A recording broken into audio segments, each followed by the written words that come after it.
ഉസ്താദേ, പെണ്ണിന് 21 വയസ്സായി, കല്യാണമൊന്നും ശരിയായിട്ടില്ല, ഒന്ന് ദ്വാരക്ക് കൊണ്ടിട്ടോ ഒരു കല്യാണം ശരിയാകാനെന്ന്. ദ്വാരക്കണ്ട തന്നെയാണ്, വേണ്ടാന്നല്ല ഞാൻ പറഞ്ഞത്.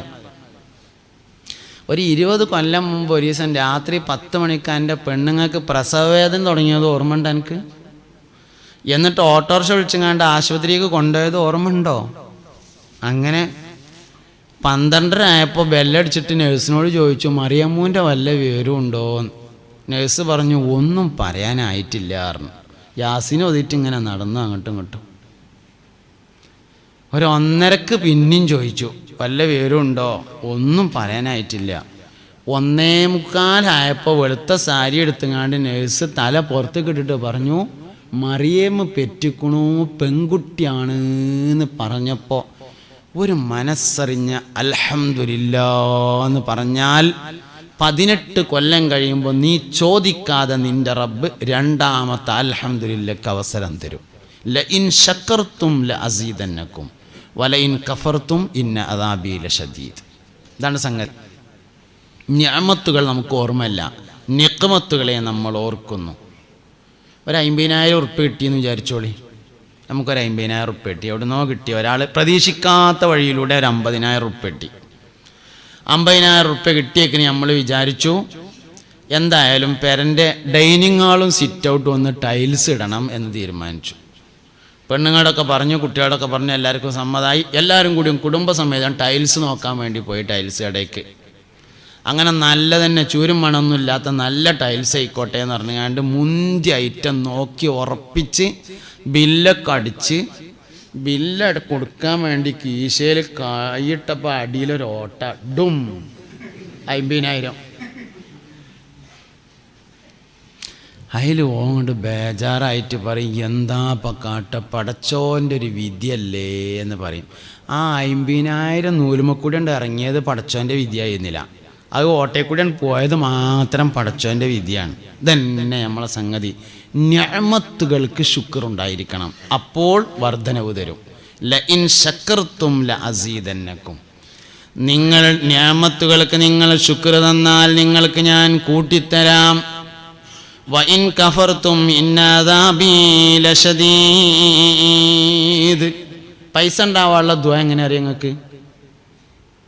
കുറച്ചോനെ കുറേ പൈസ തരണേന്നല്ല, പൈസ ഉണ്ടാകാൻ ദ്വാരക്കണ്ട്. പിന്നെ എങ്ങനെ? അല്ലാഹുവേ, ധാരാളം സക്കാത്തും സ്വതക്കയും കൊടുക്കാൻ എനിക്ക് നീ അവസരം തരണേ. അതാണ് പൈസ ഉണ്ടാകാനുള്ള ദ്വാ. മറ്റേ കുടുങ്ങും മനുഷ്യണ്ടായാൽ, മറ്റേ പൈസ ഉണ്ടായാൽ കുടുങ്ങും. ഏത് പൈസ വേണ്ടത്?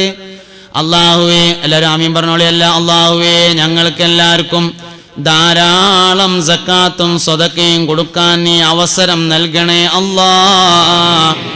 ഒരുപാട് ആളുകളുടെ കടം വീടാൻ ഞങ്ങളെ നീ കാരണമാക്കണേ അല്ലാ. ഒരുപാട് മിസ്കീന്മാരുടെ ഭക്ഷണത്തിൽ ഞങ്ങൾക്ക് നീ അവകാശം നൽകണേ അല്ലാ. ആമീൻ. ദുആന്റെ അദബ് തെറ്റിയാൽ പ്രശ്നമാവും. ദുആന്റെ അദബ് തെറ്റാൻ പാടില്ല. ദുആക്ക് ഒരുപാട് അദബുകളുണ്ട്.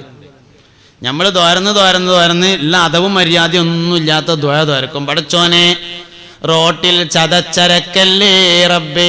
അള്ളാഹ്ക്ക് വേറെ പണിയൊന്നും ചെയ്യല്ല, ബല അരക്കലുള്ള പണി.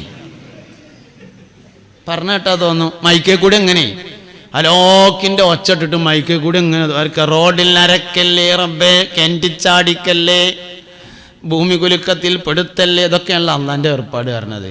വൈദാ മരിദത്തു ഫഹുവ യശ്ഫി എന്നാണ് ഇബ്രാഹിം നബി പറഞ്ഞത് അലൈഹിസ്സലാം. വൈദാ മരിദത്തു, ഞാൻ രോഗിയായാൽ ഫഹുവ യശ്ഫി, അവൻ സുഖമാക്കുന്നവനാണ്. ഒരിക്കലും മോശമായത് അള്ളാഹുലേക്ക് ചേർക്കാൻ പാടില്ല, അത് നമ്മളിലേക്കേ ചേർക്കാൻ പറ്റുള്ളൂ. പള്ളിപ്പം അള്ളാൻ്റെയാണ്. നമ്മൾ എന്തു പറയും? അള്ളാൻ്റെ വീട് എന്ന് പറയും. അമ്പലാർദ അള്ളാൻ്റെ തന്നെയാണ്, പക്ഷെ അത് പറയില്ല. എന്തേ? മോശമായത് അള്ളാഹുലേക്ക് ചേർക്കൂല, നല്ലതേ ചേർക്കാൻ പാടുള്ളൂ. ദ്വൻ്റെ ആദാബ് നല്ലോണം പാലിക്കണം. നമുക്ക് അറബി അറിയാമെന്ന് എഴുതിയിട്ട് ഇങ്ങനെ കെട്ടിക്കൂട്ടി ദ്വരക്കാനൊന്നും പറ്റൂല. ഇതാര് ദ്വാരുന്ന ദ്വയാണ് എന്നുള്ളത് പ്രധാനമായിരിക്കും. ആരാണ് ഈ ദ്വ ദ്വാരുന്നത് എന്നത് വളരെ പ്രധാനമാണ്.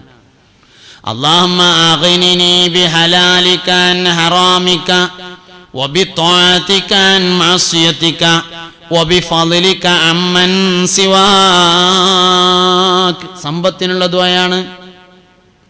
അല്ലാഹുമ്മ അല്ലാഹുവേ അഗ്നിനി എന്നെ നീ ഐശ്വര്യവാനാക്കണമേ ബിഹലാലിക ഹലാല് കൊണ്ട് അൻ ഹറാമിക ഹറാമിനെ തൊട്ട് വബിത്വാഅതിക നിന്നെ അനുസരിക്കൽ കൊണ്ട് അൻ മാസിയതിക നിനക്ക് എതിര് ചെയ്യുന്നതിനെ തൊട്ട് വബിഫളിക നിന്റെ ഔദാര്യം കൊണ്ട് അമ്മൻ സിവാക്ക് ലോകത്തുള്ള എല്ലാ മഖ്ലൂഖിനെ തൊട്ടും നീ എന്നെ ഐശ്വര്യവാനാക്കണേ.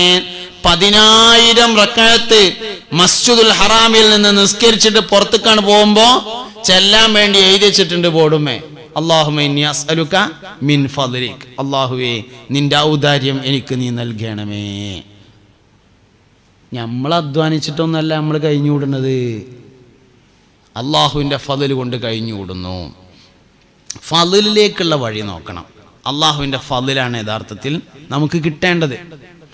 അതുകൊണ്ട് അള്ളാഹുവിൻ്റെ ഫളിന് വേണ്ടിയാണ് നമ്മൾ പ്രവർത്തിക്കേണ്ടത്, അതിനാണ് നമ്മൾ അധ്വാനിക്കേണ്ടത്. അതാണ് ഏറ്റവും നല്ല വരുമാനം എന്ന് പറയുന്നത്.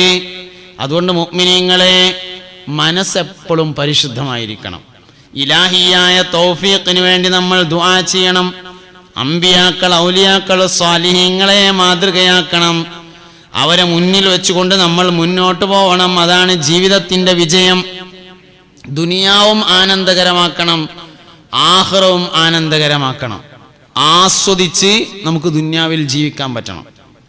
അതിനെന്തു വേണം? മഹത്തുക്കളായ ആളുകളെ നമ്മൾ മാതൃകയാക്കിക്കൊണ്ടായിരിക്കണം ജീവിക്കേണ്ടത്. ഒരുപാട് നല്ല നല്ല മനുഷ്യന്മാർ, സ്വാലിഹീങ്ങൾ ഈ ദുനിയാവിൽ കഴിഞ്ഞു പോയിട്ടുണ്ട്. അതിൽ രാജാക്കന്മാരുണ്ട്, രാജാക്കന്മാരെ മക്കളുണ്ട്. ഇബ്രാഹിം നബി അലൈഹി ഇസ്ലാമിന്റെ വാപ്പ രാജാവാ. സയ്യിദുനാ ഇബ്രാഹിം അലൈഹി ഇസ്ലാമിന്റെ വാപ്പ രാജാവായിരുന്നു. രാജാക്കന്മാരെ മക്കൾ കഴിഞ്ഞു പോയിട്ടുണ്ട്. ഇവിടെ എല്ലാറ്റിനും മാതൃകയുണ്ട്. മാതൃകയില്ലാത്ത ഒന്നുമില്ല. എന്ത് കാര്യം ചെയ്യാണെങ്കിലും അള്ളാഹുവിന് വേണ്ടി ചെയ്യുക, അപ്പോൾ രക്ഷപ്പെടും. ജോലിയാണെങ്കിലും അള്ളാഹുവിനെ മുൻനിർത്തിയായിരിക്കണം. വരുമാനവും അള്ളാഹുവിനെ മുൻനിർത്തുന്നതായിരിക്കണം. തുടങ്ങി വെച്ച ഭാഗത്തേക്ക് ഞാൻ മടങ്ങിപ്പോകട്ടെ.